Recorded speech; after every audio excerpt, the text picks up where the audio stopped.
I was picked to go with a platoon to Kuwait. You know, it's eye-opening the first time when you step foot out on the tarmac. When you get there, you know, your staff NCO tells you, hey, be on your toes, you know, there's people aiming in on you right now. Marine Corps Lance Corporal Eric Pizer was deployed not once, but twice to the Middle East in the Iraq War, the second time because he volunteered. I'd gotten to know my Marines a lot better, and I could tell that they were a little scared because they hadn't been out there yet. I had. I felt that it was my responsibility to look after these guys. In 2004, on leave in Grant County, Eric Pizer got into an after-bar argument and settled it with his fist. This was one punch. One punch. You threw one punch. Right. Pizer's punching of a Boscobel man badly broke that man's nose. The otherwise squeaky clean Marine was convicted of felony battery.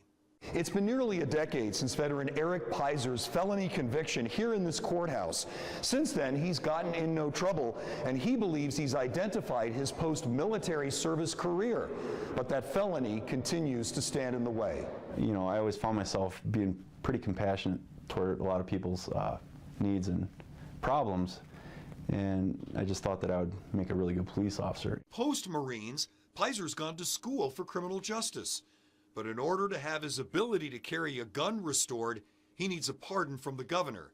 And Governor Walker is granting no pardons. It upsets me because, you know, I've worked really hard for most of my life, and, you know, I was always told everybody should get a second chance. The only people seeking pardons are people who are guilty, and I don't have any reason to undermine the criminal justice system.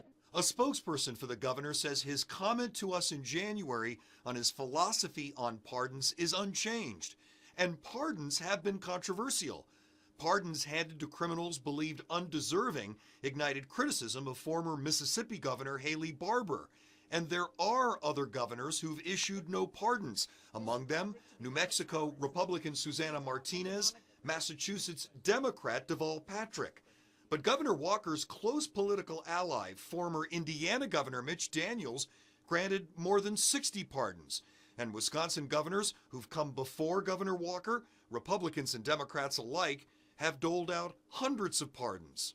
Former judge, Democratic state lawmaker Fred Kessler co-sponsors legislation to try to force Governor Walker to at least select people to advise him on pardon requests, currently numbering more than 2,600.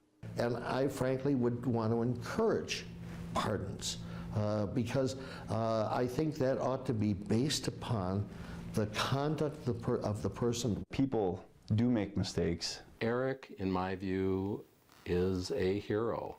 Former prosecutor David Rellis, who's helping Marine Corps veteran Eric Pizer seek official forgiveness, notes a governor's power to pardon is a provision in the state constitution.